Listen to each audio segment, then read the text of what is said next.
അവനെ കൊന്നതാണെന്നുള്ളത് തന്നെ എനിക്ക് ഇപ്പോഴും എനിക്ക് പറയാനുള്ളത്. അല്ല, അടുത്തെന്ന് പറഞ്ഞാൽ അവൻ അവരുടെ കൂടെ ഡ്രൈവറായിട്ട് നടന്നിരുന്നതല്ലേ. ബാലഭാസ്കറിന്റെ മരണത്തിൽ സ്വർണ്ണക്കടത്ത് സംഘമെന്ന സംശയം ബലപ്പെടുന്നുവെന്ന് കുടുംബം. ഡ്രൈവർ അർജുൻ പെരിന്തൽമണ്ണ സ്വർണ്ണക്കവർച്ചയിൽ അറസ്റ്റിലായതോടെ അന്വേഷണം ആവശ്യപ്പെട്ട് ബാലഭാസ്കറിന്റെ അച്ഛൻ ഉണ്ണി. സ്വർണ്ണക്കടത്തുകാരെ രക്ഷിക്കാൻ അന്വേഷണ ഏജൻസികൾ ശ്രമിച്ചെന്നും ആരോപണം.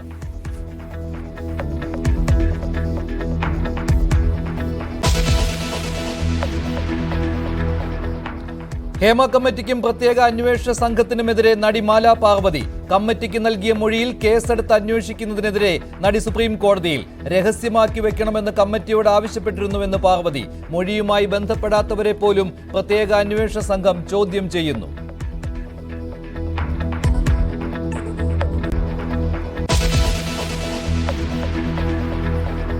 ക്ഷേമ പെൻഷൻ വാങ്ങേണ്ടവരെ തീരുമാനിച്ചതിൽ വൻ ക്രമക്കേട്. BMW കാർ ഉള്ളവർക്കും ക്ഷേമ പെൻഷൻ. തട്ടിപ്പ് അന്വേഷിക്കാൻ വിജിലൻസ്. മലപ്പുറം കോട്ടയ്ക്കൽ നഗരസഭയിലെ 7-ാം വാർഡിൽ പെൻഷൻ വാങ്ങുന്ന 42 പേരിൽ 38 പേരും അനർഹർ. ധനകാര്യ പരിശോധനാ വിഭാഗത്തിന്റെ അന്വേഷണം തുടരുന്നു.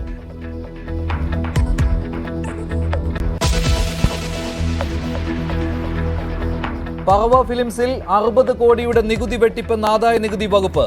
നടൻ സൗബിൻ ഷാഹിറിനെ ചോദ്യം ചെയ്യും. നികുതി വെട്ടിപ്പ് നടത്തിയത് മഞ്ഞുമ്മൽ ബോയ്സ് സിനിമയുടെ വരുമാനത്തിൽ.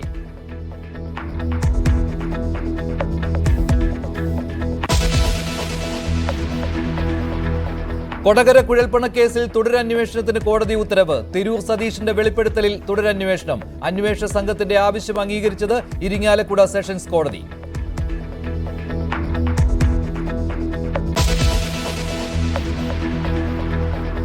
സമസ്തയിൽ ഭിന്നിപ്പ് ഒഴിവാക്കാനാണ് കൂട്ടായ്മ ഉണ്ടാക്കിയതെന്ന് SYS സംസ്ഥാന പ്രസിഡന്റ് അബ്ദുൽ സമദ് പൂക്കോട്ടൂർ.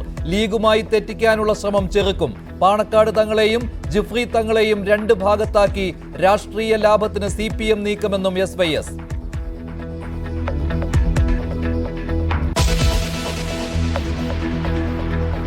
എറണാകുളം കുട്ടമ്പുഴയിൽ കാട്ടിൽ വഴിതെറ്റിയ 3 സ്ത്രീകളും തിരിച്ചെത്തി. പശുവിനെ തിരഞ്ഞു പോയവർ കൂട്ടം തെറ്റിയത് ആന ഓടിച്ചതിനാൽ. രാത്രി മുഴുവൻ പാറപ്പുറത്ത് കഴിച്ചുകൂട്ടിയെന്ന് മടങ്ങിയെത്തിയവർ.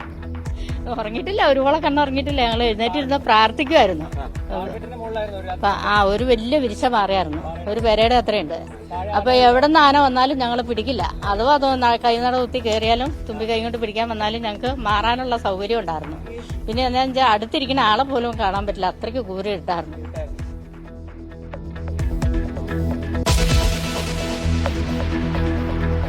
ഹൈക്കോടതി വിധിക്കെതിരെ വിമർശനം ഉയരുമ്പോഴും തൃപ്പൂണിത്തുറ പൂർണ്ണത്രയീശ ക്ഷേത്രത്തിൽ മാർഗനിർദ്ദേശം പാലിച്ച് ആന എഴുന്നള്ളിപ്പ്. 3 മീറ്റർ അകലത്തിൽ ആനകളെ 2 വരിയാക്കി നിർത്തി. ആനകളുടെ എണ്ണം 15-ൽ ഒതുക്കി വൃശ്ചികോത്സവാഘോഷം.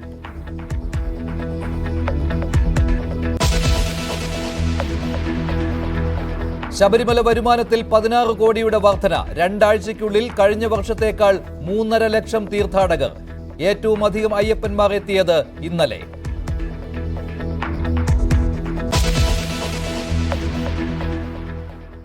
ബാലഭാസ്കറിന്റെ മരണത്തിൽ സ്വർണ്ണക്കടത്ത് ലോബിക്ക് ബന്ധമുണ്ടെന്ന് ആവർത്തിക്കുകയാണ് അച്ഛൻ KC ഉണ്ണി. ബാലഭാസ്കറിന്റെ ഡ്രൈവറായിരുന്ന അർജുൻ പെരിന്തൽമണ്ണ സ്വർണ്ണ കവർച്ച കേസിൽ അറസ്റ്റിലായതോടെയാണ് കൊലപാതകമെന്ന സംശയം ബലപ്പെട്ടിരിക്കുന്നത്. ഇക്കാര്യമാണ് കുടുംബം ഇപ്പോൾ പറയുന്നത്. നിയമ പോരാട്ടത്തിൽ ഇതുവരെ നീതി കിട്ടിയിട്ടില്ലെന്നും സ്വർണ്ണക്കടത്ത് സംഘത്തെ രക്ഷിക്കാനാണ് ക്രൈംബ്രാഞ്ചും അതേപോലെ തന്നെ CBIയും ശ്രമിച്ചതെന്നുമാണ് പിതാവ് ഇപ്പോൾ കുറ്റപ്പെടുത്തുന്നത്. ഗുരുതരമായ വെളിപ്പെടുത്തലുകളാണ് ഇപ്പോൾ കുടുംബം നടത്തിയിരിക്കുന്നത്.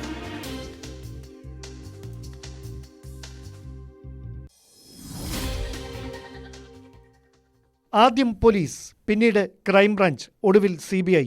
അന്വേഷണം 3 തലങ്ങളിൽ നടന്നിട്ടും നിഗമനം ഒന്നു തന്നെ. 2018 സെപ്റ്റംബർ 25-ന് വയലിനിസ്റ്റ് ബാലഭാസ്കറിന്റെയും മകളുടെയും അപകടമരണത്തിന് വഴിവെച്ചത് ഡ്രൈവർ അർജുന്റെ അമിത വേഗതയും അശ്രദ്ധയും. പക്ഷേ ഈ നിഗമനങ്ങളുടെ വിശ്വാസ്യത ചോദ്യം ചെയ്യുന്ന വിവരങ്ങളാണ് സ്വർണ്ണക്കടത്ത് കേസിൽ അർജുൻ അറസ്റ്റിലായതോടെ വ്യക്തമാകുന്നതെന്ന് ബാലഭാസ്കറിന്റെ അച്ഛൻ. അവൻ അവരുടെ കൂടെ ഡ്രൈവറായിട്ട് നടന്നിരുന്നതല്ലേ. ധാരണ കൊണ്ടുവരുന്നതും കൊണ്ടുപോകുന്നതും ഒക്കെ ഡ്രൈവർമാരാണല്ലോ. അത് മാത്രമല്ല, അവൻ നേരത്തെ 1-2 കേസിൽ, ക്രിമിനൽ കേസിൽ പുള്ളിയാണ്. ഒരു ATM കവർച്ചയുടെ കേസ്, ഒരു ഭവനവേദന കേസ്, ഇങ്ങനെ 2-3 കേസുകളൊക്കെ ഉണ്ടായിരുന്നു അവന്റെ പേരിൽ. സ്വർണ്ണക്കടത്ത് സംഘത്തിന്റെ സ്വാധീനത്തിന് വഴങ്ങിയാണ് ക്രൈംബ്രാഞ്ചും CBIയും അന്വേഷണം അട്ടിമറിച്ചതെന്നും ആരോപണം. ഈ കള്ളക്കടത്ത് മാഫിയ ആരാണെന്ന് വെച്ച് കഴിഞ്ഞാൽ അതിൻ്റെ ഒരു വലിയ സംഘമാണ്. അവരെ സംരക്ഷിക്കാനല്ല അവനെന്തിനാ വഴങ്ങിയെന്ന് തന്നെ പറയാൻ. അപേക്ഷയൊക്കെ കൊടുത്ത് CBI വന്ന് അവർ ചോദ്യം ചെയ്തു എന്ന് പറയണു. അറിഞ്ഞൂടാ, റിപ്പോർട്ടൊക്കെ വായിച്ചു നോക്കിയാൽ അറിയാവും എങ്ങനെയാണെന്ന്. ആദ്യത്തെ റിപ്പോർട്ടിലൊന്നും കിട്ടിയില്ല എന്നാണ് പറയണത്. ബാലഭാസ്കറിന്റെ ഭാര്യ ലക്ഷ്മിയുമായി കുടുംബത്തിന് ഒരു ബന്ധവുമില്ല. ഫോണിൽ വിളിച്ചാൽ പോലും അവർ പ്രതികരിക്കാറില്ലെന്നും അദ്ദേഹം വ്യക്തമാക്കി. നമ്മളോട് എതിർപ്പ് വരേണ്ട കാര്യമില്ല അവർക്ക്, പക്ഷേ വലിയ കോണ്ടാക്ട് ഒന്നുമില്ല. പക്ഷെ ഞങ്ങൾ തമ്മിൽ ടേംസ് മോശമൊന്നുമല്ല, അവരുടെ സംസാരമോ വഴക്കോ ഒന്നും ഉണ്ടായിട്ടില്ല. CBI കോടതിയിൽ സമർപ്പിച്ച തുടരന്വേഷണ റിപ്പോർട്ടിലും ബാലഭാസ്കറിന്റെ മരണം സംബന്ധിച്ച പുതുതായ കണ്ടെത്തലുകൾ ഒന്നുമില്ലെന്നാണ് സൂചന. ന്യൂസ് 18 തിരുവനന്തപുരം.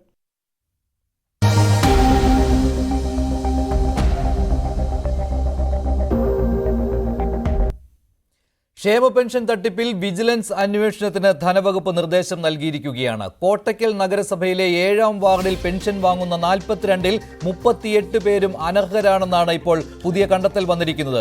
BMW കാർ ഉള്ളവരും ആഡംബര വീടുകളുള്ളവരും പെൻഷൻ വാങ്ങുന്നവരുടെ പട്ടികയിൽ ഉണ്ട്. ഗുണഭോക്താക്കളുടെ പട്ടിക തയ്യാറാക്കിയതിൽ ഗുരുതരമായ ക്രമക്കേടാണ് ഉണ്ടായിരിക്കുന്നത്.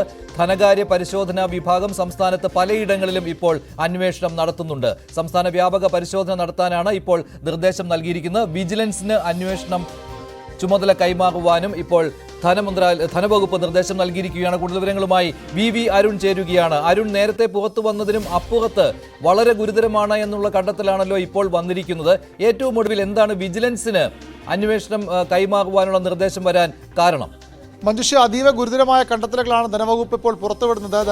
മലപ്പുറത്തെ ധനകാര്യ പരിശോധനാ വിഭാഗത്തിൽ പരിശോധനയാണ്. കോട്ടയ്ക്കൽ നഗരസഭയിലെ 7ാം വാർഡിൽ 42 പേരാണ് ക്ഷേമ പെൻഷൻ വാങ്ങുന്നത്, സാമൂഹ്യ സുരക്ഷാ പെൻഷൻ വാങ്ങുന്നത്. ഇതിൽ 38 പേരും അനർഹരാണ്. ഇതിൽ ചിലർക്ക് BMW കാറുള്ളവരുണ്ട്, ചിലരുടെ വീടിൻ്റെ തറ വിസ്തീർണം 2000 ചതുരശ്ര അടിയിൽ കൂടുതലുള്ളവരുണ്ട്, പലരുടെയും വീടുകളിൽ എയർ കണ്ടീഷണറുണ്ട്. അങ്ങനെ എന്തൊക്കെയാണോ ക്ഷേമ പെൻഷൻ വാങ്ങുന്ന നിബന്ധനകളുള്ളത് അതിന് പുറത്തുള്ളവരാണ് അവിടെ 38 പേർ. 42-ൽ 38 പേരും നഗരസഭയിലെ മുഴുവൻ ഗുണഭോക്തൃ പട്ടികയും പരിശോധിക്കാനാണ് നിർദ്ദേശം നൽകിയിരിക്കുന്നത്. മാത്രമല്ല സംസ്ഥാനത്തെ മുഴുവൻ ക്ഷേമ പെൻഷൻ പട്ടികകളും പരിശോധിക്കാനും ധനവകുപ്പ് നിർദ്ദേശം നൽകിയിട്ടുണ്ട്. മാത്രമല്ല ഇതുമായി ബന്ധപ്പെട്ട് വലിയ ക്രമക്കേട് മറ്റു പലയിടങ്ങളിൽ നടന്നുവെന്ന സൂചനകളും ധനവകുപ്പ് പുറത്തുവിടുന്നുണ്ട്. വിപുലമായ അന്വേഷണം, വിജിലൻസ് അന്വേഷണം തന്നെ വേണം. ഈ പെൻഷൻ പട്ടിക അംഗീകരിച്ചവർ, പെൻഷൻ നൽകിയവർ, അവർക്ക് അർഹതയുണ്ടെന്ന് കണ്ടെത്തിയ ഉദ്യോഗസ്ഥർ തുടങ്ങി മുഴുവൻ പേർക്കെതിരെയും വിജിലൻസ് അന്വേഷണത്തിനാണ് ഇപ്പോൾ ധനവകുപ്പ് ശുപാർശ നൽകിയിരിക്കുന്നത്. സർക്കാർ ഉദ്യോഗസ്ഥരിൽ മാത്രം ഒതുങ്ങുന്നില്ല ഈ തട്ടിപ്പ്. ആഡംബര ഭവനങ്ങളിൽ കഴിയുന്ന വലിയ സാമ്പത്തിക ശേഷിയുള്ളവരും ക്ഷേമ പെൻഷൻ 1600 രൂപ എന്ന ക്ഷേമ പെൻഷൻ പ്രതിമാസം വാങ്ങിയെടുക്കുന്നുണ്ട് എന്ന കണ്ടെത്തലാണ് ധനവകുപ്പ് ഇപ്പോൾ പുറത്തുവിടുന്നത്. ശരി, വളരെ ഗുരുതരമാണ് കാര്യങ്ങൾ. സർക്കാർ ജീവനക്കാർ മാത്രമല്ല മറ്റുള്ളവരും ഈ തട്ടിപ്പിൽ പങ്കാളികളാണ്. അങ്ങനെ ക്ഷേമ പെൻഷൻ വാങ്ങുന്ന അനർഹരുടെ പട്ടിക നീളുകയാണ്. കോട്ടക്കലിലാണ് ഏറ്റവും ഒടുവിൽ ഇത്തരമൊരു ധനകാര്യ പരിശോധനാ വിഭാഗത്തിന്റെ അന്വേഷണം നടന്നത്. അതിലെ വിവരങ്ങൾ ഞെട്ടിക്കുന്നതാണ്. എന്നാൽ ആരെങ്കിലും അനർഹമായ പെൻഷൻ വാങ്ങുന്നുണ്ടെങ്കിൽ പരിശോധിക്കുമെന്നാണ് കോട്ടക്കൽ നഗരസഭാ അധ്യക്ഷ ഡോക്ടർ ഹനീഷ പറഞ്ഞത്. നഗരസഭയ്ക്ക് ഇതുവരെ റിപ്പോർട്ട് കിട്ടിയിട്ടില്ല എന്നാണ് അവർ പറയുന്നത്. 5400ഓളം പെൻഷൻ ഗുണഭോക്താക്കൾ കോട്ടക്കൽ നഗരസഭാ പരിധിയിലുണ്ടെന്നും നഗരസഭാ അധ്യക്ഷ പറയുന്നുണ്ട്. എന്നാൽ ഒരു പരിശോധനാ റിപ്പോർട്ട് വന്നിരിക്കുന്നത് 7ാം വാർഡിൽ 42 ഗുണഭോക്താക്കളിൽ 38 പേരും അനർഹരാണെന്നാണ്. സാമൂഹ്യ സുരക്ഷാ പെൻഷൻ അപേക്ഷകളുടെ യോഗ്യതാ നിബന്ധനകൾ പരിശോധിച്ച് ഗുണഭോക്താക്കളെ തെരഞ്ഞെടുക്കുന്നതിൽ സംഭവിച്ച വീഴ്ചയാണ് ഈ വൻ ക്രമക്കേടിന് വഴിവെച്ചിരിക്കുന്നത്. 2017-നും 2020-നും ഇടയ്ക്ക് 9021 പേർ ചട്ടവിരുദ്ധമായി ക്ഷേമ പെൻഷൻ കൈപ്പറ്റിയതായി CAG റിപ്പോർട്ടിലുണ്ടായിരുന്നു. യോഗ്യതയില്ലാത്തവർക്ക് സാമൂഹ്യ സുരക്ഷാ പെൻഷനുകൾ ക്രമരഹിതമായി വിതരണം ചെയ്തതിലൂടെ സർക്കാർ ഖജനാവിന് വൻ നഷ്ടമാണ് ഉണ്ടായിട്ടുള്ളതെന്നും CAG റിപ്പോർട്ടിൽ പറയുന്നുണ്ടായിരുന്നു. ഉപജീവനത്തിന് മറ്റ് മാർഗങ്ങൾ ഇല്ലാത്തവർക്ക് സാമൂഹ്യ സുരക്ഷാ പെൻഷൻ അനുവദിക്കാവൂ എന്നാണ് ചട്ടം. ഇതിന് സർക്കാർ മുമ്പോട്ട് വെച്ചിട്ടുള്ള വ്യവസ്ഥകൾ ഇങ്ങനെ.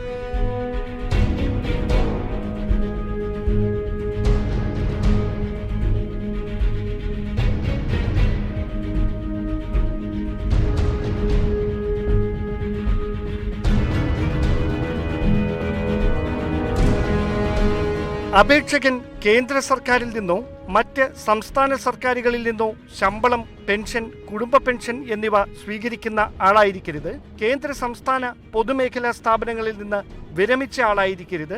പെൻഷൻ, കുടുംബ പെൻഷൻ തുടങ്ങിയവ സ്വീകരിക്കുന്ന ആളാകരുത്. ഇതിനു പുറമെ ആദായ നികുതിദായകനാകരുത് എന്നും സർക്കാർ നിഷ്കർഷിച്ചിട്ടുണ്ട്. എന്നാൽ വ്യവസ്ഥകൾ ഇങ്ങനെയായിരിക്കെ സർക്കാർ ജീവനക്കാരോ സർവീസ് പെൻഷൻകാരോ താൽക്കാലിക ജീവനക്കാരോ ആണെന്ന വസ്തുത മറച്ചുവെച്ച് നിരവധി പേർ ക്രമരഹിതമായി ക്ഷേമ പെൻഷൻ ഗുണഭോക്താക്കളായി അംഗീകാരം നേടി സാമൂഹ്യക്ഷേമ പെൻഷൻ വാങ്ങിക്കൊണ്ടിരിക്കുന്നു എന്നതാണ് CAG റിപ്പോർട്ടിലെ പരാമർശം. 2017 2020 ഇടയിൽ സർക്കാർ ജീവനക്കാരുടെയും പെൻഷൻകാരുടെയും പട്ടിക സംബന്ധിച്ച ഡാറ്റയുമായി സേവന പെൻഷൻ സോഫ്റ്റ്വെയറിന്റെ ലഭ്യമാക്കിയ ഡാറ്റ താരതമ്യം ചെയ്തതിലൂടെ 9201 സർവീസ് പെൻഷൻകാരും സർക്കാർ ജീവനക്കാരും ക്രമരഹിതമായി സാമൂഹ്യ സുരക്ഷാ പെൻഷൻ കൈപ്പറ്റിയതായാണ് കണ്ടെത്തൽ. ഇതിലൂടെ 39.27 കോടി രൂപയാണ് സർക്കാർ ഖജനാവിൽ നിന്ന് അനാവശ്യമായി ചെലവായത്. 2000 മുതലുള്ള ക്രമവിരുദ്ധമായ സാമൂഹ്യ സുരക്ഷാ പെൻഷൻ വിതരണം കണക്കിലെടുക്കുകയാണെങ്കിൽ സർക്കാരിനുണ്ടാകുന്ന നഷ്ടം വളരെ വലുതായിരിക്കും. Dan Kurian, news 18, Thiruvananthapuram. Kadakampally village ഓഫീസിലെ ജീവനക്കാർ കൂട്ട അവധിയെടുത്തതോടെ ദുരിതത്തിലായത് സാധാരണക്കാരാണ്. പ്രതിഷേധത്തെ തുടർന്നാണ് ജീവനക്കാർ കൂട്ട അവധിയെടുത്തത്. ന്യൂസ് 18 വാർത്ത പുറത്തുവിട്ടതോടെ റവന്യൂ മന്ത്രി അന്വേഷണത്തിന് നിർദ്ദേശം നൽകിയിട്ടുണ്ട്. വില്ലേജ് ഓഫീസിന്റെ പ്രവേശന കവാടമാണിത്. ഇവിടെ ഒരു ഹെൽപ്പ് ഡെസ്ക് ഉണ്ട്. സാധാരണയായി അവിടെ എപ്പോഴും ആ പ്രവൃത്തി ദിവസങ്ങളിൽ ആളുള്ളതാണ്. ഇവിടെ ഇതുമായി ബന്ധപ്പെട്ട ഇൻഫർമേഷൻ ഓഫീസർ ഇരിക്കുന്ന സ്ഥലമാണ്. മറ്റ് ഒരു കസേരകളിലും ഒരു ജീവനക്കാർ പോലും ഇന്നില്ല. എന്താണ് കാരണമെന്ന് ഇപ്പോൾ ഇവിടെ അവശേഷിക്കുന്ന ഏക ജീവനക്കാരനും വ്യക്തമായ ഒരു വിവരമില്ല. എന്തുകൊണ്ട് കൂട്ട അവധിയെടുത്ത പ്രതിഷേധം എന്ന് ചോദിച്ചാൽ കൃത്യമായ മറുപടി ഇവർക്കില്ല. ഏത് ഓഫീസിലായിരുന്നു പ്രവർത്തിച്ചുകൊണ്ടിരുന്നത്? ചെറുവയ്ക്കൽ വില്ലേജ് ഓഫീസ്. ഇവിടേക്ക് എത്താൻ എപ്പോഴാണ് നിർദ്ദേശം ലഭിച്ചത്? രാത്രി ഇങ്ങനെ വിളിച്ചു. ഇന്നലെ രാത്രിയാണ്. ആരാണ് നിർദ്ദേശം നൽകിയത്? ഡെപ്യൂട്ടി തഹസിൽദാറാണ്. എന്തെങ്കിലും കാരണം പറഞ്ഞിരുന്നു? ഇവിടെ എന്താണ് സാഹചര്യം? ലീവാണ് എന്ന് മാത്രം പറഞ്ഞു. മറ്റെന്തെങ്കിലും പ്രതിഷേധം ഇവിടെ ഉള്ളതായിട്ട് അറിയാമോ? ഒന്നും അറിയാൻ വയ്യ. വില്ലേജ് ഓഫീസറെ കഴിഞ്ഞ ദിവസം CPM പ്രവർത്തകർ ഭീഷണിപ്പെടുത്തിയെന്നും ഓഫീസിലെ ദൈനംദിന കാര്യങ്ങളിൽ പ്രാദേശിക CPM നേതാക്കൾ ഇടപെടുന്നതിലുമാണ് പ്രതിഷേധം. എന്തായാലും വലഞ്ഞത് ഇവിടെയെത്തിയ സാധാരണക്കാരാണ്. ന്യൂസ് 18 വാർത്ത ശ്രദ്ധയിൽപ്പെട്ടതോടെ അടിയന്തര നടപടിക്ക് റവന്യൂ മന്ത്രിയുടെ നിർദ്ദേശം. അവധിയെടുത്തവർക്കെതിരെ നടപടി സ്വീകരിക്കാൻ മന്ത്രി ADM-നോട് ആവശ്യപ്പെട്ടു. ന്യൂസ് 18 തിരുവനന്തപുരം. കോടതി നിർദ്ദേശങ്ങൾ പാലിച്ചുകൊണ്ട് തൃപ്പൂണിത്തുറ ശ്രീ പൂർണ്ണത്രയീശ ക്ഷേത്രത്തിലെ വൃശ്ചികോത്സവത്തിന്റെ ഭാഗമായുള്ള ആന എഴുന്നള്ളിപ്പ് നടന്നു. 15 ആനകളാണ് എഴുന്നള്ളിപ്പിന് ഉണ്ടായിരുന്നത്. കോടതി നിർദ്ദേശങ്ങൾ പൂർണ്ണമായും പാലിച്ചുവെന്ന് ക്ഷേത്രസമിതി ഭാരവാഹികളും പറഞ്ഞു. 3 മീറ്റർ ദൂരപരിധിയും പാലിച്ചു. ആന എഴുന്നള്ളിപ്പിനെ കുറിച്ചുള്ള ഹർജി ഹൈക്കോടതി തിങ്കളാഴ്ചയാണ് പരിഗണിക്കാൻ പോകുന്നത്. ഹൈക്കോടതിയുടെ നിർദ്ദേശങ്ങൾ അനുസരിച്ചുകൊണ്ട് തന്നെയാണ് തൃപ്പൂണിത്തുറ പൂർണ്ണത്രയീശയിലെ വൃശ്ചികോത്സവത്തിന്റെ ചടങ്ങുകൾ നടന്നത്. 15 ആനകളെ എഴുന്നള്ളിച്ചുള്ള ഒരു ചടങ്ങുകളാണ്. അതുകൊണ്ട് തന്നെ കഴിഞ്ഞ ദിവസങ്ങൾ കോടതി ചോദിച്ചിരുന്നു അതിനുള്ളൊരു സൗകര്യം, ആ രീതിയിലുള്ള ഒരു ക്രമീകരണങ്ങളെല്ലാം തന്നെ ഏർപ്പെടുത്താൻ കഴിയുമോ എന്നതടക്കമുള്ള കാര്യങ്ങൾ ചോദിച്ചിരുന്നു. കൃത്യമായ രീതിയിൽ തന്നെ 15 ആനകളെ എഴുന്നള്ളിക്കുകയും അതിന് ഹൈക്കോടതി നിർദ്ദേശം അനുസരിച്ചുകൊണ്ടുള്ള അകലം പാലിക്കാൻ ആനയും തമ്മിലും അതോടൊപ്പം തന്നെ ആനയും മറ്റ് ആളുകൾ ഇവിടേക്ക് എത്തുന്ന ഭക്തജനങ്ങൾ അവരെല്ലാവരും തമ്മിലും കൃത്യമായ ഒരു അകലം സൂക്ഷിക്കണമെന്നതടക്കമുള്ള കാര്യങ്ങൾ പറഞ്ഞിരുന്നു. അത് കൃത്യമായി പാലിച്ചുകൊണ്ട് ഈ ചടങ്ങുകളെല്ലാം തന്നെ പൂർത്തീകരിക്കാൻ ഇന്നത്തെ ചടങ്ങുകളെല്ലാം തന്നെ പൂർത്തീകരിക്കാൻ സാധിച്ചു എന്നതാണ്. അതുകൊണ്ട് തന്നെയും ഇതെല്ലാം തന്നെ കോടതിയുടെ പരിഗണനയ്ക്ക് അത് വീണ്ടും വരികയും ചെയ്യും. ആനകളുടെ അകലം അതോടൊപ്പം തന്നെ അതിൻ്റെ പരിപാലനം ഇതെല്ലാം കാര്യങ്ങളിലും ഏത് രീതിയിലുള്ള ഒരു ക്രമീകരണങ്ങൾ ഏർപ്പെടുത്തുന്നു എന്നത് പരിശോധിക്കാൻ വനപാലകരടക്കം ഇവിടേക്ക് എത്തിയിരുന്നു. അവരുടെ ഒരു നിർദ്ദേശങ്ങൾക്കും അനുസരിച്ചുകൊണ്ട് തന്നെയായിരുന്നു കാര്യങ്ങളത് പുരോഗമിക്കുകയും ചെയ്തു. ഏതായാലും അത്തരം കാര്യങ്ങളിൽ കൃത്യമായ രീതിയിലുള്ള ക്രമീകരണങ്ങൾ ഏർപ്പെടുത്തിയതുകൊണ്ട് ഈ ചടങ്ങുകൾ രാവിലെ നടന്ന ചടങ്ങുകളെല്ലാം തന്നെ പൂർത്തീകരിക്കുകയും ചെയ്തു. ഏതായാലും ഈ വിഷയങ്ങളിൽ ഹൈക്കോടതിയുടെ ഇടപെടൽ ശക്തമാണ്. അതുകൊണ്ട് തന്നെയാണ് ഈ നിർദ്ദേശങ്ങൾ കൃത്യമായിട്ട് പാലിക്കാൻ ഇവർ ബാധ്യസ്ഥരായതും. ഇത്തരം കാര്യങ്ങളെല്ലാം തന്നെ ഇനി കോടതിക്ക് മുന്നിലേക്കും സമർപ്പിക്കുകയും ചെയ്യും. റിപ്പോർട്ടിൽ നിന്ന് ഡാനി പോൾ. ഹേമ കമ്മിറ്റിക്കും പ്രത്യേക അന്വേഷണ സംഘത്തിനും എതിരെ വിമർശനവുമായി നടി മാല പാർവതി. താൻ നൽകിയ പരാതിയിൽ കേസ് എടുക്കരുതെന്ന് ചൂണ്ടിക്കാട്ടി മാല പാർവതി സുപ്രീം കോടതിയിൽ ഹർജിയും നൽകിയിട്ടുണ്ട്. മൊഴിയുടെ അടിസ്ഥാനത്തിൽ കേസ് എടുക്കില്ലെന്നാണ് എല്ലാവരോടും പറഞ്ഞിരുന്നത്. ഇപ്പോൾ അതിന് വിരുദ്ധമായ കാര്യമാണ് സംഭവിക്കുന്നത്. രഹസ്യമായി സൂക്ഷിക്കുന്നതിന് വേണ്ടിയാണ് ഹേമ കമ്മിറ്റിക്ക് മൊഴി നൽകിയതും അത് പഠനാവശ്യത്തിനു വേണ്ടി മാത്രമായിരുന്നുവെന്നും മാല പാർവതി പറയുന്നു. അതുമാത്രമല്ല, മൊഴിയുമായി ബന്ധപ്പെടാത്ത ആളുകളെ പോലും പ്രത്യേക അന്വേഷണ സംഘം ചോദ്യം ചെയ്യുവാൻ വിളിച്ചു വരുത്തുന്നുവെന്നും മാല പാർവതി പരാതിപ്പെടുകയാണ്. വലിയൊരു ധർമ്മസങ്കടം സംഭവിച്ചുകൊണ്ടാണ് ഹേമ കമ്മിറ്റിയിൽ നമ്മൾ സംസാരിക്കുന്ന സമയത്ത് നമ്മൾ വർക്ക് ചെയ്യുന്ന സിനിമാ മേഖലയിൽ സുരക്ഷിതമല്ലാത്ത അല്ലെങ്കിൽ ആശാസ്യമല്ലാത്ത പല കാര്യങ്ങളും സംഭവിക്കുന്നുണ്ട് എന്നുള്ള നടി ആക്രമിക്കപ്പെട്ടപ്പോൾ മുതലുണ്ടായ ഒരു സ്ത്രീകളുടെ ഒരു റെസിസ്റ്റൻസിൻ്റെ ഭാഗമായിട്ടുണ്ടായ കമ്മിറ്റിയാണ്. അപ്പോൾ അവിടെ നമ്മളെ വിളിച്ച് നമ്മുടെ അനുഭവങ്ങളൊക്കെ ചോദിച്ചപ്പോൾ സത്യസന്ധമായി നമുക്കറിയാവുന്നതും നമുക്ക് അനുഭവിച്ചതുമായ എല്ലാ കാര്യങ്ങളും പറഞ്ഞു. അതൊരു പരാതിയായിരുന്നില്ല, അതൊരു കേസ് കൊടുക്കലായിരുന്നില്ല, ഒന്നും ആയിരുന്നില്ല. നമ്മൾ അനുഭവം തുറന്നു പറയലായിരുന്നു. അപ്പോൾ അതിനകത്ത് അവർ പറഞ്ഞിട്ട് നമുക്ക് നാളെ ഒരു നിയമമൊക്കെ ഉണ്ടാകും അതിനു വേണ്ടിയുള്ള ഒരു കമ്മിറ്റി റിപ്പോർട്ട് അങ്ങനെയാണ് മൊഴി കൊടുത്തത്. അതിനുശേഷം പിന്നീടുണ്ടായ ബഹളം എല്ലാവർക്കും അറിയാവുന്നതാണ്. ഇഷ്യൂസൊക്കെ ആയിട്ട് ഹൈക്കോടതി ഇടപെട്ടു. ഇതെല്ലാം തന്നെ FIR ആയിട്ട് കൺവേർട്ട് ചെയ്തു.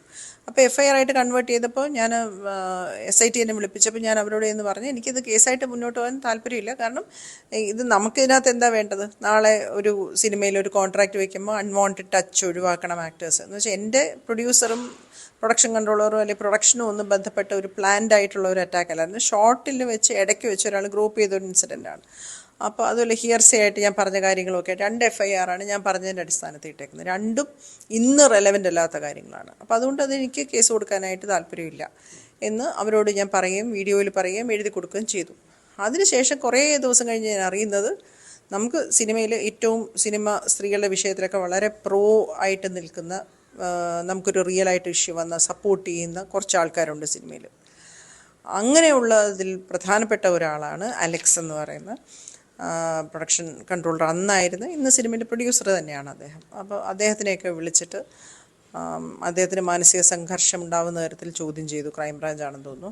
അപ്പോൾ അവർ ചോദ്യം ചെയ്തു. അപ്പോൾ ഞാൻ പറയുന്നത്, നമ്മളിപ്പോൾ ഒരു ചാനലിൽ ജോലി ചെയ്യാൻ പോയി. ഇപ്പോൾ ഏഷ്യാനെറ്റ് ഞാൻ പണ്ട് ആങ്കറായിരുന്നു. നമുക്ക് ആ സ്ഥാനത്തേക്ക് ഇപ്പോൾ സുപ്രഭാതം പോലൊരു ഷോ ഒക്കെ തന്ന ശശികുമാർ സാറിനെ പോലെയുള്ള സക്രിയ സാറിനെ പോലെയുള്ളതൊക്കെ ആയിരിക്കും. അപ്പോൾ അവിടെ വന്ന ഒരു ഗസ്റ്റ് നമ്മുടെ അടുത്ത് മോശമായിട്ട് പെരുമാറി. വർഷങ്ങൾക്ക് ശേഷം നമ്മൾ തുറന്നു പറയുകയാണ്. അപ്പോൾ ശശികുമാർ സാറേ എന്ന് പോലീസ് സ്റ്റേഷനിൽ ഇരിക്കേണ്ട ഗതികേട് നമ്മൾ ഉണ്ടാക്കിയാൽ എന്താണ് അവസ്ഥ? അത് നമുക്ക് എത്രമാത്രം മാനസിക സംഘർഷം ഉണ്ടാക്കും. അതുപോലെയാണ് എനിക്കിപ്പോൾ അനുഭവപ്പെടുന്നത്. അങ്ങനെ അവരെയൊക്കെ പെടുത്തിക്കൊണ്ടു അങ്ങനെ നിരപരാധികളായ ആൾക്കാരെ മാനസികമായിട്ട് വിഷമിപ്പിച്ചിട്ടോ നമുക്ക് നീതി കിട്ടുന്നില്ല. മനസ്സിലായോ? സമൂഹം അവരെ സംശയാസ്പദമായി നോക്കുന്ന തരത്തിൽ നിർത്തുമെങ്കിൽ എനിക്ക് അങ്ങനൊരു നീതി വേണ്ട. അപ്പോൾ എനിക്ക് പരാതിയില്ലാത്ത ഇതുകൊണ്ട് എന്നെ ഇതിൽ നിന്ന് ഒഴിവാക്കി തരണമെന്ന് ബഹുമാനപ്പെട്ട സുപ്രീം കോടതിയോട് ഞാൻ ഹർജി നൽകി. ഉദ്ദേശിച്ച ലക്ഷ്യങ്ങളിൽ നിന്ന് ഹേമ കമ്മിറ്റി അത് മാറുന്നതായിട്ട് തോന്നിയിട്ടുണ്ട്. ഹേമ കമ്മിറ്റി ഇപ്പോൾ രംഗത്തില്ലല്ലോ. ഹേമ കമ്മിറ്റി നമ്മളോട് ഡീപ്പോസ് ചെയ്യാൻ വന്നവരോട് പറഞ്ഞ കാര്യം ഇതൊന്നുമല്ല. ഒരു കേസാക്കുമെന്നും പറഞ്ഞിരുന്നില്ല.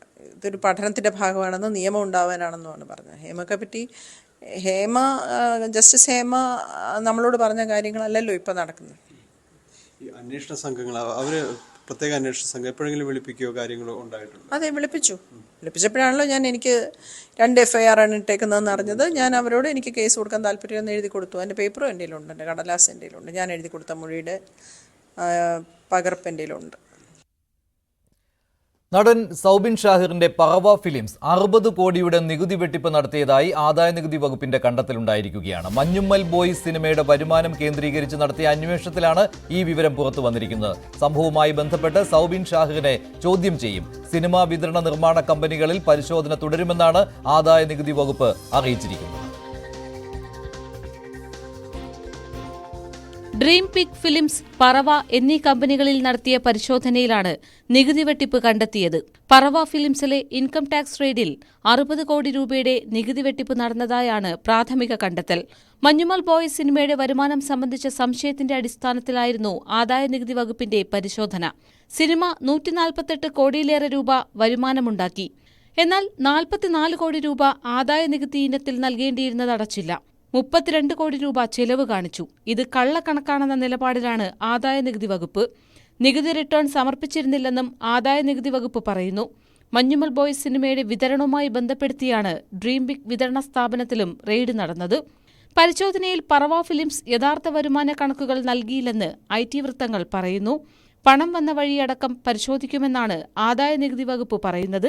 ഇരു നിർമ്മാണ കമ്പനികൾക്കും കേരളത്തിലെ ഒരു സ്വകാര്യ ധനകാര്യ സ്ഥാപനമാണ് പണം നൽകിയതെന്നും ഇതിൽ അനധികൃത ഇടപാടുകൾ നടന്നിട്ടുണ്ടെന്നും ആദായനികുതി വകുപ്പ് സംശയിക്കുന്നു. ന്യൂസ് 18 കൊച്ചി. പാലക്കാട്ട് ഇടതുമുന്നണി സ്ഥാനാർത്ഥിയായിരുന്ന ഡോക്ടർ പി സരിൻ ഇനി CPM-ൽ. സരിന്റെ ഘടകം പിന്നീട് തീരുമാനിക്കുമെന്ന് സംസ്ഥാന സെക്രട്ടറി MV ഗോവിന്ദൻ പറഞ്ഞു. പ്രധാനപ്പെട്ട ബോർഡ് കോർപ്പറേഷൻ അധ്യക്ഷ സ്ഥാനത്തേക്ക് സരിനെ പരിഗണിക്കുന്നുണ്ട്. ഏരിയ കമ്മിറ്റിയിലോ ജില്ലാ കമ്മിറ്റിയിലോ ഉൾപ്പെടുത്താനും ആലോചനയുണ്ട്. ഇടത് സ്വതന്ത്രൻ എന്ന പ്രതിച്ഛായയിൽ നിന്ന് പൂർണ്ണമായും ഇടത്തേക്ക് മാറുകയാണ് മുൻ കോൺഗ്രസ് നേതാവ് കൂടിയായ ഡോക്ടർ പി സരിൻ. CPM ആസ്ഥാനമായ AKG സെന്ററിൽ പാർട്ടി സെക്രട്ടറിയും നേതാക്കളും ചുവന്ന ഷാൾ അണിയിച്ച് സരിനെ സ്വീകരിച്ചു.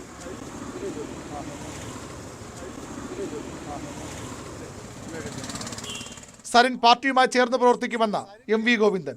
ഡോക്ടർ പി സരിൻ ആദ്യമായിട്ട് AKG സെൻറ്ററിലേക്ക് എത്തിച്ചേരുകയാണ്.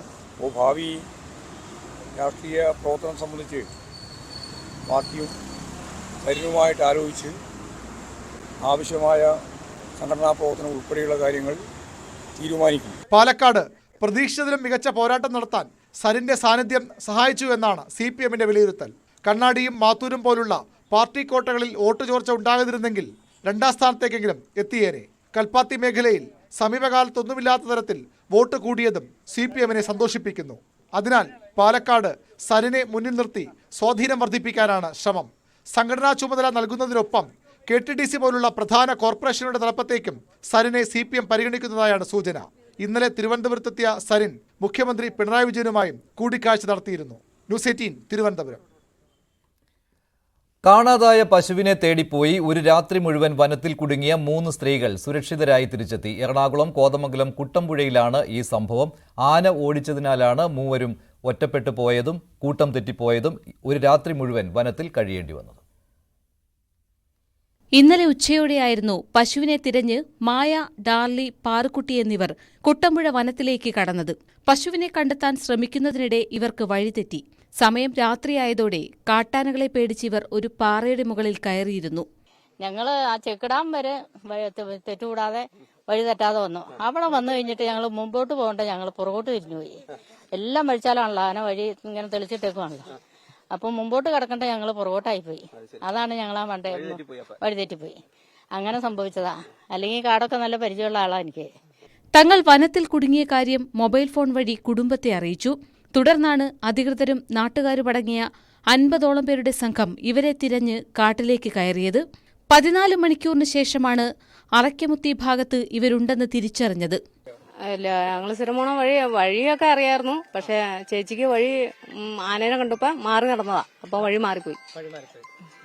ചേച്ചിയുടെ കൂടെ തന്നെയായിരുന്നു. രാത്രി മൊത്തം പാർക്കറ്റിന് വെള്ളമായിരുന്നു. ആന താഴെ ഉണ്ടായിരുന്നു. എങ്ങനെയായിരുന്നു ആന ആ സമയത്തൊക്കെ ഉണ്ടായിരുന്നു? ആന ഉണ്ടായിരുന്നു. ആന ഒടിക്കലും ബഹളവും ഒച്ചപ്പാടുമായിരുന്നു. ഡ്രോൺ അടക്കം ഉപയോഗിച്ച് തെരച്ചിൽ നടത്തിയെങ്കിലും മൂടൽമഞ്ഞ് വെല്ലുവിളിയായി. അതേസമയം വനം വകുപ്പ് തെരച്ചിൽ നടത്തിയ സ്ഥലത്തിനരികെ തന്നെ ഇവർ ഉണ്ടായിരുന്നു.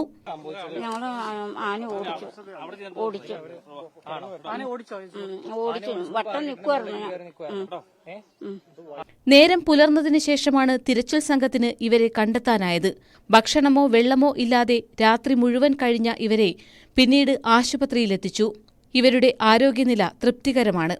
നീണ്ട ആശങ്കകൾക്കൊടുവിലാണ് ഈ 3 പേരും അവരുടെ വീടുകളിലേക്ക് തിരിച്ചെത്തിയത്. ഫയർഫോഴ്സും വനം വകുപ്പും നാട്ടുകാരും ഒക്കെ ചേർന്ന് നടത്തിയ തിരച്ചിലിനൊടുവിൽ അവർ സുരക്ഷിതരായി വീടണഞ്ഞു. എന്നിരുന്നാൽ പോലും ജനവാസ മേഖലയിലേക്ക് വന്യജീവികൾ ഇറങ്ങുന്ന പ്രശ്നത്തിന് ശാശ്വത പരിഹാരമാകുന്നില്ല. അത് പരിഹരിക്കപ്പെടുമെന്ന ആവശ്യവുമായി നിരവധി തവണ നിരവധി വാതിലുകൾ മുട്ടിവിളിച്ചെങ്കിൽ പോലും ഇവർ ഇന്നും കണ്ണടയ്ക്കുന്നത് ഏതെങ്കിലും ആനയുടെയോ അതല്ലെങ്കിൽ ഏതെങ്കിലും വന്യമൃഗത്തിന്റെയോ ഉപദ്രവമായിരിക്കും രാത്രികളിൽ ഉണ്ടാവുക എന്ന ഭീതിയോടെയാണ്. ക്യാമറാമാൻ NR മനോജിനൊപ്പം ആജ്ഞ രവീന്ദ്രൻ, ന്യൂസ് 18 കൊച്ചി. ഇനി ശബരിമല വിശേഷങ്ങൾ. ശബരീശ ദർശനം നിങ്ങൾക്കായി സമർപ്പിക്കുന്നത് മിൽമ ഗീ. വ്രതശുദ്ധിയുടെയും നന്മയുടെയും നാളുകൾ പരിശുദ്ധമാക്കാം മിൽമയ്ക്കൊപ്പം. സന്നിധാനത്ത് തിരക്കേറുകയാണ്. മണ്ഡലകാലത്ത് ഏറ്റവും തിരക്കേറിയ ദിവസം ഇന്നലെയായിരുന്നു. 87,993 പേരാണ് ഇന്നലെ സന്നിധാനത്തെത്തിയത്. മണിക്കൂറിൽ 4,000-നും 5,000-നും ഇടയിൽ അയ്യപ്പന്മാർ 18ാം പടി കയറുന്നുണ്ട് എന്നാണ് പോലീസിന്റെ ഇപ്പോഴത്തെ കണക്ക്. ഇന്ന് ഉച്ചവരെ 45,000-ത്തിലധികം അയ്യപ്പന്മാർ ദർശനം നടത്തി. CB അനുമോദ് സന്നിധാനത്ത് നിന്ന് തയ്യാറാക്കിയ റിപ്പോർട്ടിലേക്ക്. മണ്ഡലകാല തീർത്ഥാടനം അതിൻ്റെ തിരക്കിലേക്ക് നടന്നെടുക്കുന്ന സാഹചര്യമാണ് നമുക്ക് സന്നിധാനത്ത് കാണാനാകുന്നത്. ഇതുവരെ ഉള്ള തീർത്ഥാടന ദിവസങ്ങളിൽ ഏറ്റവും തിരക്കേറിയ ദിവസം ഇന്നലെയായിരുന്നു. 87,000-ലധികം പേർ ഇന്നലെ സന്നിധാനത്തെത്തി ദർശനം നടത്തി മടങ്ങി.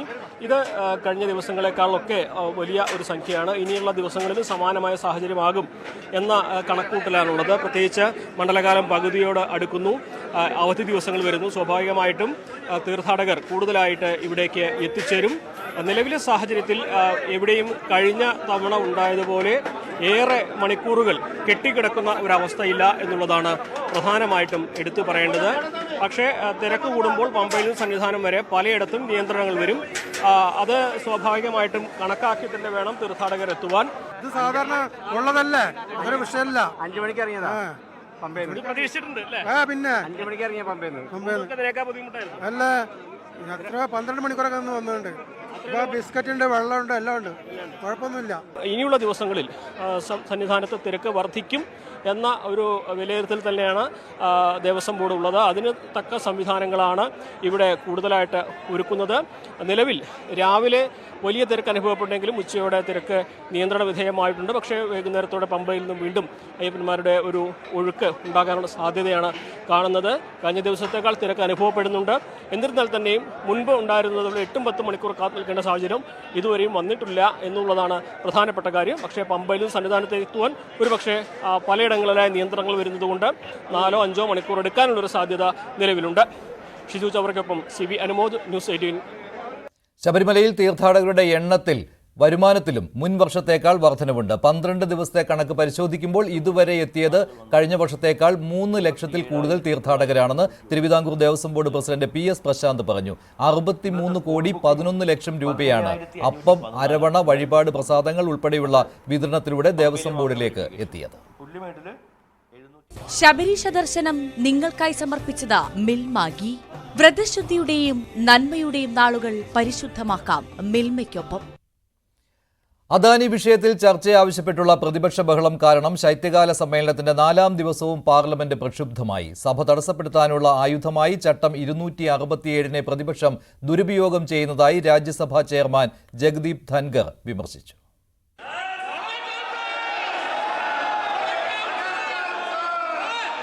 ശീതകാല സമ്മേളനം ആരംഭിച്ച തിങ്കളാഴ്ച മുതലുള്ള സാഹചര്യം തന്നെയായിരുന്നു ഇന്നും പാർലമെന്റിൽ. അഴിമതി ആരോപണം നേരിട്ട വ്യവസായി ഗൗതം അദാനിയെ അറസ്റ്റ് ചെയ്യണമെന്നടക്കമുള്ള ആവശ്യങ്ങൾ ഉയർത്തിയുള്ള പ്രതിപക്ഷ ബഹളത്തിൽ ഇരുസഭകളും സ്തംഭിച്ചു. ചോദ്യോത്തരവേളയുമായി സ്പീക്കർ മുന്നോട്ട് പോയെങ്കിലും പ്രതിഷേധം കനത്തതോടെ ലോക്സഭ ഉച്ചവരെയും പിന്നീട് ഇന്നത്തേക്കും പിരിയുകയായിരുന്നു. സഭ പ്രവർത്തിക്കണമെന്നും ചർച്ചകൾ വേണമെന്നും ജനങ്ങൾ ആഗ്രഹിക്കുന്നതായി പ്രതിപക്ഷത്തെ വിമർശിച്ച് സ്പീക്കർ ഓം ബിർള.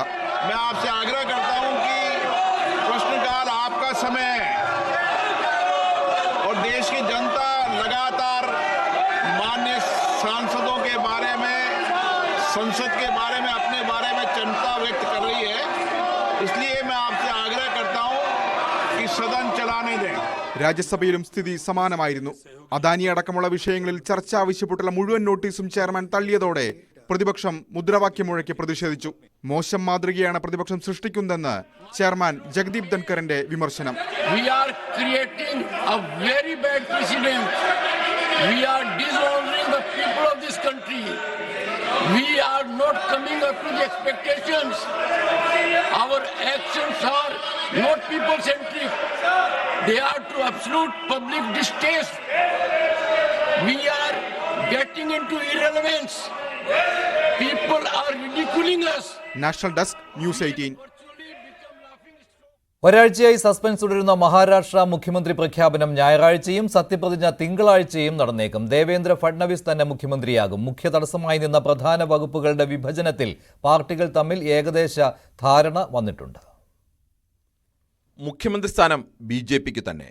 ജാതി സമവാക്യങ്ങളുടെ പേരിൽ മറ്റു ചില പേരുകൾ ഉയരുന്നുണ്ടെങ്കിലും ദേവേന്ദ്ര ഫഡ്നാവിസ് മുഖ്യമന്ത്രിയാവുമെന്ന് ഉറപ്പിക്കാം. ഉപമുഖ്യമന്ത്രിമാരായി ശിവസേനയിൽ നിന്നും നിലവിലെ മുഖ്യമന്ത്രി ഏക്നാഥ് ഷിൻഡെയും NCPയിൽ നിന്നും അജിത് പവാറും, BJP അധ്യക്ഷൻ JP നദ്ദ, കേന്ദ്ര ആഭ്യന്തരമന്ത്രി അമിത്ഷാ എന്നിവരുമായി ഷിൻഡെയും അജിത് പവാർ നടത്തിയ ചർച്ചയിൽ രൂപപ്പെട്ട ധാരണ ഇതാണ്. പ്രധാന വകുപ്പുകളിൽ ആഭ്യന്തരവും നഗരവികസനവും BJPക്ക്, റവന്യൂ പൊതുമരാമത്ത് വകുപ്പുകൾ ശിവസേനയ്ക്ക്, ധനവകുപ്പ് NCPക്ക്. ആഭ്യന്തരമോ നഗരവികസനമോ വേണമെന്ന വാശിയിൽ നിന്നും ഷിൻഡെ പിന്മാറിയതിനു പകരമായി കേന്ദ്രമന്ത്രിസഭയിൽ ഒരു ക്യാബിനറ്റ് പദവി നൽകും. വിലപേശലിന് നിൽക്കാതെ തുടക്കം മുതൽ BJPക്ക് പിന്തുണ നൽകിയ എൻസിപിയിൽ നിന്നും പ്രഫുൽ പട്ടേലിനെ കേന്ദ്രമന്ത്രിസഭയിൽ ഉൾപ്പെടുത്തും. ദേവേന്ദ്ര ഫട്നാവിസ്, ഏക്നാഥ് ഷിൻഡെ, അജിത് പവാർ എന്നിവർ മുംബൈയിൽ യോഗം ചേർന്ന് മറ്റ് വകുപ്പുകളുടെ വിഭജനത്തിൽ ധാരണയിലെത്തും. ഞായറാഴ്ച BJP MLAമാരുടെ യോഗം ചേർന്ന് നേതാവിനെ തീരുമാനിക്കും. തുടർന്ന് മഹായുതി MLAമാരുടെ യോഗം. അതിനുശേഷം ഔദ്യോഗിക പ്രഖ്യാപനം. തുടർന്ന് വിവരം ഗവർണറെ അറിയിക്കാനും തിങ്കളാഴ്ച തന്നെ സത്യപ്രതിജ്ഞ നടത്താനുമാണ് ഇപ്പോഴത്തെ ധാരണ. Political desk, news 18. കോൺഗ്രസ് പ്രവർത്തക സമിതി ഉച്ചയ്ക്ക് ശേഷം യോഗം ചേരും. മഹാരാഷ്ട്രയിലെയും ഹരിയാനയിലെയും തെരഞ്ഞെടുപ്പ് പരാജയം യോഗം ചർച്ച ചെയ്യും. മഹാരാഷ്ട്രയിൽ സഖ്യകക്ഷികളുടെ പ്രകടനവും യോഗം വിലയിരുത്തും. അദാനി വിവാദത്തിൽ പാർലമെന്റിന് പുറത്തും പ്രതിഷേധം ശക്തമാക്കാനാണ് കോൺഗ്രസിന്റെ ആലോചന.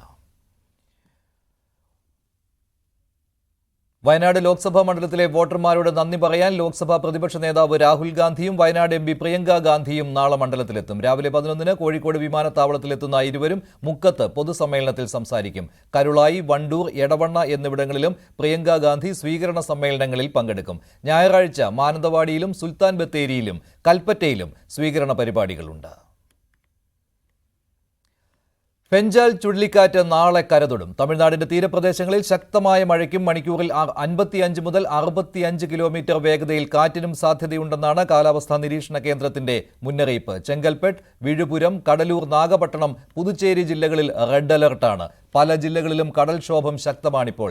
ചെന്നൈയിൽ സ്കൂളുകൾക്കും കടലൂർ, വിഴുപുരം ജില്ലകളിൽ മുഴുവൻ വിദ്യാഭ്യാസ സ്ഥാപനങ്ങൾക്കും അവധിയാണ്. ചുഴലിക്കാറ്റിന്റെ സ്വാധീനത്തിൽ കേരളത്തിലും മഴയ്ക്ക് സാധ്യതയുണ്ടെന്നാണ് കാലാവസ്ഥാ കേന്ദ്രം മുന്നറിയിപ്പ് നൽകിയിരിക്കുന്നത്. നാളെ തൃശൂർ, മലപ്പുറം ജില്ലകളിൽ ഓറഞ്ച് അലർട്ടാണ്. ധനമന്ത്രി KN ബാലഗോപാൽ ഇപ്പോൾ മാധ്യമങ്ങളെ കാണുകയാണ്. രണ്ട് തരം കേസുകളാണ്. അപ്പൊ അത് സംബന്ധിച്ച് അതും നോക്കാൻ വേണ്ടിയിട്ട് അയച്ചിട്ടുള്ളൂ. സ്പാർക്ക് ക്രമക്കേടൊന്നും പറയാൻ പറ്റില്ല. സ്പാർക്ക് ക്രമക്കേടല്ല. അതിപ്പോ ഇത് ഓരോ കേസെടുത്ത് നോക്കിയാൽ അറിയൂ. ഇപ്പൊ ഒരാള് സർവീസിൽ കയറുന്നതിന് മുമ്പ് ഇത് ഈ സാമൂഹ്യക്ഷേമ പെൻഷന് 60 വയസ്സ് കഴിഞ്ഞുള്ള പെൻഷൻ അല്ല എന്ന് ആദ്യം മനസ്സിലാക്കണം. പൊതുവിൽ ഇനി അത്തരം ഫോർജറി ഉണ്ടോയെന്ന് അറിയില്ല. പക്ഷേ അവർ ജോലിക്ക് കയറി കഴിഞ്ഞാൽ ഓരോ വർഷവും അവർ മസ്റ്ററിങ് നടത്തുമ്പോഴത്തേക്ക് ഞാൻ മറ്റൊന്നും വാങ്ങുന്നില്ല എന്നുള്ള അടിസ്ഥാനത്തിലാണ് മസ്റ്ററിങ് നടത്തുന്നത്. ആ ഉത്തരവാദിത്വം അവർ കാണിച്ചിട്ടുണ്ടോ? അപ്പം എല്ലാവരും ഇത് ഇത്രയും കാലം മേടിച്ചിട്ടുണ്ടോ തുടങ്ങിയ കാര്യങ്ങൾ ഇത്രയും വലിയ കേസാണല്ലോ. 1400 ചില്ലാൻ പേരുടെ എന്ന് പറഞ്ഞാൽ വരുമ്പോൾ അത് നോക്കേണ്ടത് ആ വകുപ്പുകളാണ്. അതാണ് ജീവനക്കാർ സംഘടന പറയുന്ന പ്രധാനപ്പെട്ട ഒരു പ്രശ്നം. ഈ 1458 പേരുടെ ജീവനക്കാരുടെ കാര്യം ചൂണ്ടിക്കാട്ടിക്കൊണ്ട് മൊത്തം സർക്കാർ ജീവനക്കാരെയും പേരുകൾ പുറത്തുവിടുന്നില്ല എന്ന് ചോദിക്കുന്നുണ്ട്. ഇത് അങ്ങനൊരു സംഘടനയുടെ സ്റ്റേറ്റ്മെന്റ് ഞാൻ കണ്ടു. എന്തിനാണ് അവർ അങ്ങനെ ഒരു സ്റ്റേറ്റ്മെന്റ് കൊടുത്തതെന്ന് എനിക്ക് മനസ്സിലായില്ല. ഇത് നേരത്തെ നിങ്ങൾ പറഞ്ഞില്ലേ ഒരു മുനിസിപ്പാലിറ്റിയിലെ, ഞാൻ ഒരു മുനിസിപ്പാലിറ്റി എൻ്റെ അടുത്ത് പല സ്ഥലത്തും ഉള്ളതുകൊണ്ട് അതൊന്നും അങ്ങനെ വെറുതെ പറയാൻ പാടില്ല എന്നുള്ളതുകൊണ്ട് തന്നെയാണ് ഇത് പറയാത്തത്. നമ്മളിപ്പോൾ ആളുകളുടെ പേരുകൾ കൃത്യമായി അന്വേഷിക്കാതെ, പ്രാഥമിക അന്വേഷണം വന്നിട്ടുണ്ട്, എന്നാലും ഡിപ്പാർട്ട്മെന്റ് ആണല്ലോ അത് പരിശോധിക്കുന്നത്. ഡിപ്പാർട്ട്മെന്റ് പരിശോധിച്ചാൽ നോക്കാതെ വെറുതെ ആ കാര്യങ്ങൾ പറഞ്ഞിട്ട് ആളുകളെ പ്രതിസ്ഥാനത്തിടാൻ പാടില്ല. ഇത് ജീവനക്കാരുടെ സംഘടനയ്ക്കാണ് തോന്നേണ്ട കാര്യം എന്താ? തെറ്റായ കാര്യം ആര് കാണിച്ചാലും അത് ഞങ്ങൾ അംഗീകരിക്കുന്നില്ല എന്നല്ലേ ആ സംഘടനകൾ പറയേണ്ടത്. തെറ്റായ കാര്യം വളരെ ചെറിയൊരു വിഭാഗമായിരിക്കും കാണിക്കുന്നത്. അതുകൊണ്ട് മറ്റു ജീവനക്കാർ ഉത്തരവാദിയാണോ? അല്ലല്ലോ. അതുകൊണ്ട് ആ സംഘടന എന്തുകൊണ്ടാണ് അത് പറഞ്ഞതെന്ന് എനിക്ക് മനസ്സിലാവുന്നില്ല. ഞാൻ ആ സ്റ്റേറ്റ്മെന്റ് കണ്ടു. ഇത് ആ ഒരു വകുപ്പ് ഹെൽത്ത് ഡിപ്പാർട്ട്മെന്റ് ആണെങ്കിൽ ഹെൽത്ത് ഡിപ്പാർട്ട്മെന്റിലെ കൺസേൺഡ് ആ ഉദ്യോഗസ്ഥരെ സംബന്ധിച്ച് അവരത് ചോദിച്ച് അതിനെടുക്കുക എന്നുള്ളതല്ലേ. നമ്മൾ ഇതിനകത്ത് എല്ലാവർക്കും ഒരു യോജിപ്പുണ്ടല്ലോ. തെറ്റായി ഇങ്ങനെ ഏറ്റവും സാധാരണക്കാർക്ക് കിട്ടേണ്ട സഹായത്തെ തടയാൻ വേണ്ടി നിലപാടെടുക്കാൻ പാടില്ല. അല്ലെങ്കിൽ അത് തെറ്റായി നമ്മൾ വേറെ ഒരാള് എടുക്കാൻ പാടില്ല. അത് തെറ്റാണ്. കോട്ടക്കൽ പോലെ മറ്റ് മുനിസിപ്പാലിറ്റികളുണ്ട്. അങ്ങനെ ഞാൻ ആ കോട്ടക്കൽ നിന്ന് ഞാൻ പറഞ്ഞില്ല, ഒരു മുനിസിപ്പാലിറ്റി ഞാൻ പറഞ്ഞില്ല. അതിപ്പം ഏത് മുനിസിപ്പാലിറ്റിയിലും കോർപ്പറേഷനിലും പഞ്ചായത്തിലും എടുത്താലും തെറ്റായ ആളുകൾ ചെയ്യുന്നുണ്ടെങ്കിൽ, അത് വാങ്ങുന്നുണ്ടെങ്കിൽ അത് ഒഴിവാക്കേണ്ടതാണ്. അവർ തന്നെ വാസ്തവത്തിൽ ഇത്തരം സംഭവങ്ങൾ അറിഞ്ഞിട്ട് ഞങ്ങൾക്കിത് വാങ്ങേണ്ടതില്ല എന്ന് സ്വയം തോന്നേണ്ട ഒരു കാലമാണ്. കാരണം അത്രയേറെ ആളുകൾ വാങ്ങുന്നതിനകത്ത് തെറ്റായിട്ട് പലരും കടന്നു വരാം. അത് പരിശോധിക്കപ്പെടും, സാമൂഹ്യമായി നോക്കും. നിങ്ങളുടെ പഞ്ചായത്ത് വാർഡിൽ ഉള്ള ആളുകൾ ചെറിയ നമ്പറല്ല. ഒരു അസംബ്ലി മണ്ഡലമൊക്കെ വരുമ്പോൾ 40,000 45,000 പേര് പെൻഷൻ വാങ്ങുന്നുണ്ടാവും. അല്ലെങ്കിൽ കേരളത്തിലാകെ വന്ന 62 ലക്ഷം പേര് വാങ്ങുന്നുണ്ടാവും. അതിനകത്ത് ചെറിയ തെറ്റുകളുള്ള സംഭവങ്ങളുണ്ടെങ്കിൽ അത് നോക്കേണ്ടതാണെന്നേ ഉള്ളൂ. ക്ലീൻ ചെയ്തെടുക്കാൻ ആലോചിക്കുന്നുണ്ട് സർക്കാർ. അത് ഇത് പൊതുവിൽ എല്ലായിടത്തും പരിശോധിക്കുന്നത്. ഇത് പുതിയൊരു കാര്യമല്ല. ഇതിപ്പോൾ വന്നുകൊണ്ടും നിങ്ങൾ റിപ്പോർട്ട് കണ്ടതുകൊണ്ടാണ്. സാധാരണ ആ പരിശോധന നടക്കുന്നുണ്ട്. ആ പരിശോധനയും മസ്റ്ററിങ് അതാണ്. മരിച്ചുപോയ ആളുകൾ പലപ്പോഴും മസ്റ്റർ ചെയ്തില്ലെങ്കിൽ അവരുടെ അക്കൗണ്ടിലേക്ക് പണം പൊയ്ക്കൊണ്ടിരിക്കും. അതിനൊക്കെയാണ് ഇത് ചെയ്യുന്നത്. ഒരു കാര്യം കൂടി, ഇപ്പോൾ ഈ വകുപ്പുകൾ ആണ് നടപടിയെടുക്കണമെന്ന് പറഞ്ഞു. ഈ വകുപ്പുകൾക്ക് ഈ ലിസ്റ്റും പേര് വിവരങ്ങളൊക്കെ കൈമാറിയോ? ഇത് അതത് വകുപ്പുകളോടാണ് അത് ആവശ്യപ്പെട്ടിരിക്കുന്നത്. അതങ്ങോട്ട് കൈമാറാൻ വേണ്ടി ഫയൽ പോയിട്ടുണ്ട്. അപ്പൊ അതിൽ ഒരു നടപടി കൃത്യമായി ഉണ്ടാകുന്നു എന്ന് ധനവകുപ്പ് അതിന്റെ തുടർച്ചയായിട്ട് ആ കാര്യം ഉറപ്പുവരുത്തും. അതവർ നോക്കുമല്ലോ. ക്ഷേമ പെൻഷൻ വാങ്ങുന്ന സർക്കാർ ജീവനക്കാരുടെ പേരുകൾ പുറത്തുവിടില്ല എന്ന നിലപാടിൽ മാറ്റമില്ല. ധനമന്ത്രി ഇക്കാര്യം സൂചിപ്പിക്കുകയാണ്. അതിന്റെ ആവശ്യം ഇപ്പോഴില്ല, അന്വേഷണം നടക്കുകയാണ് എന്നും ധനമന്ത്രി വ്യക്തമാക്കുകയാണ്. പകൽ വാർത്ത അവസാനിക്കുകയാണ്. ഇടവേളയ്ക്ക് ശേഷം സകലമാന കേരളം.